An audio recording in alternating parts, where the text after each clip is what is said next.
Y el neurólogo Javier Moschini nos visita una vez más. Es un placer para nosotros tenerlo en el piso, sobre todo un día como hoy, que va a disertar sobre este tema. Hablamos de estrés, de dolores de cabezas, de jaqueca, todo eso con América. Así es, ya lo anticipaba Angie, nos acompaña el neurólogo Javier Moschini, ¿no?, para aclararnos aquellas dudas que tenemos respecto a los dolores de cabeza y a las migrañas. Buenos días. Gracias. Buenos días. Muchas gracias por acompañarnos una vez más. Gracias por la invitación. Bueno, en principio, ¿cuál es la diferencia entre un dolor de cabeza y migraña? Dolor de cabeza y migraña son conceptos distintos y no son sinónimos. ¿Sí? Bien. En medicina usamos el término cefalea, término técnico cefalea como sinónimo de dolor de cabeza. La migraña es una enfermedad en la cual el dolor de cabeza con ciertas características es el síntoma principal. ¿Sí? Bien. Pero no cualquier dolor de cabeza es migraña. Migraña y jaqueca también son sinónimos. En medicina, jaqueca es un término en desuso, hoy se usa migraña, pero eso es un término clásico. La migraña es una enfermedad de causa no conocida. Veía antes en el adelanto que se mencionaba el origen de la migraña. En realidad no se sabe con precisión cuál es la causa de la migraña. Lo que está claro es que es una enfermedad de origen cerebral.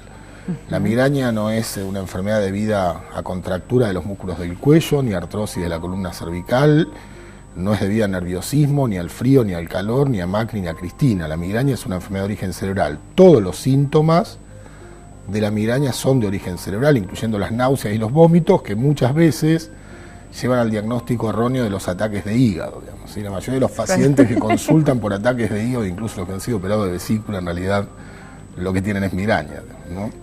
El dolor de cabeza de la migraña tiene ciertas características, afecta por lo general la mitad de la cabeza. El término migraña deriva de hemicráneo, de afectación de la mitad del cráneo a la cabeza. Suele localizarse alrededor del ojo, es un dolor muy intenso, es pulsátil, o sea, las personas lo sienten como un latido en la cabeza, se acompaña de síntomas típicos, sensibilidad a la luz, a los sonidos, a los olores, náuseas y vómitos que son de origen cerebral. El dolor se exacerba mucho con la luz, con el sonido. De hecho, la imagen típica del paciente con migraña es una persona acostada, oscura y en silencio y con un trapo frío en la cabeza, ¿sí? El movimiento también exacerba el dolor. Es decir, el dolor migrañoso tiene estas características, es decir, no cualquier dolor de cabeza es migraña.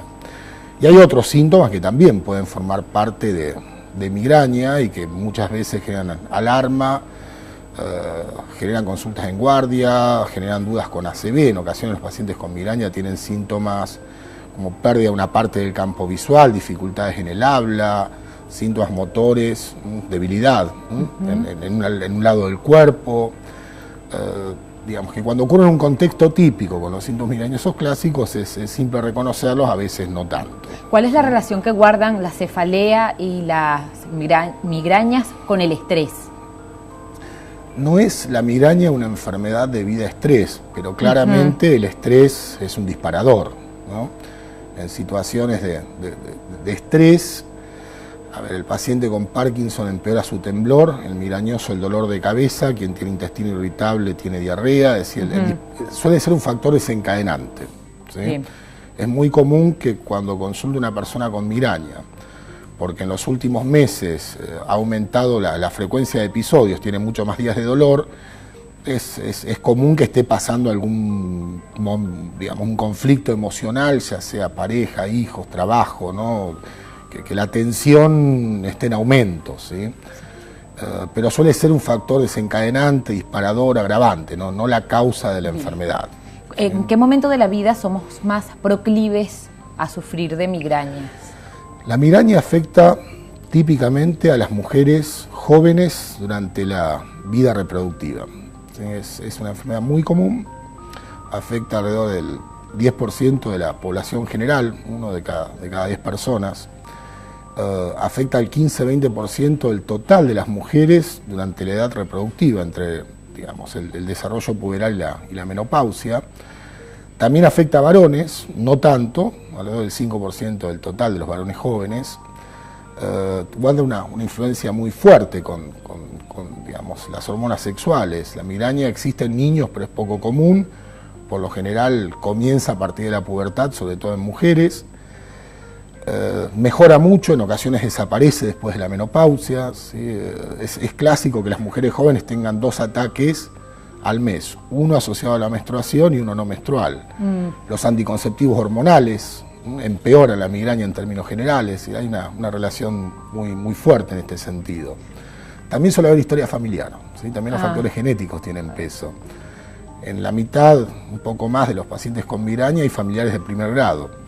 La madre o el padre o ambos, hermanos, los hijos, esto es muy común también. ¿Se puede hacer prevención de la migraña? Sí, por un lado, el estilo de vida saludable aplica también a prevención de migraña. Por otra parte, en las personas con migraña hay ciertos factores que se sabe que empeoran las cosas y sobre esto hay que actuar. Uno es el consumo de analgésicos, ¿no? Es decir, la migraña, cuando los ataques se vuelven frecuentes, lleva un consumo alto de analgésicos, que a su vez empeoran las cosas, generan un círculo vicioso. Mientras más alto el consumo de analgésico, peor el dolor, digamos, ¿sí? Hay ciertos analgésicos, los de uso habitual en migraña, la ergotamina, no voy a decir marcas, pero la ergotamina es el principio activo de casi todos los compuestos para tratar migraña, los más comunes. Alivia el dolor cuando se usa esporádicamente, ¿sí? Cuando el uso es continuo, en lugar de aliviar el dolor, genera dolor, perpetúa el dolor, ¿sí? Este es un problema de todos los días. En parte está relacionado a cómo se dispensan los medicamentos en la Argentina, ¿sí? Se venden medicamentos en los kioscos, se venden golosinas en las farmacias, el kiosquero no tiene para darte el vuelto y te ofrece analgésicos a cambio, digamos, ¿no?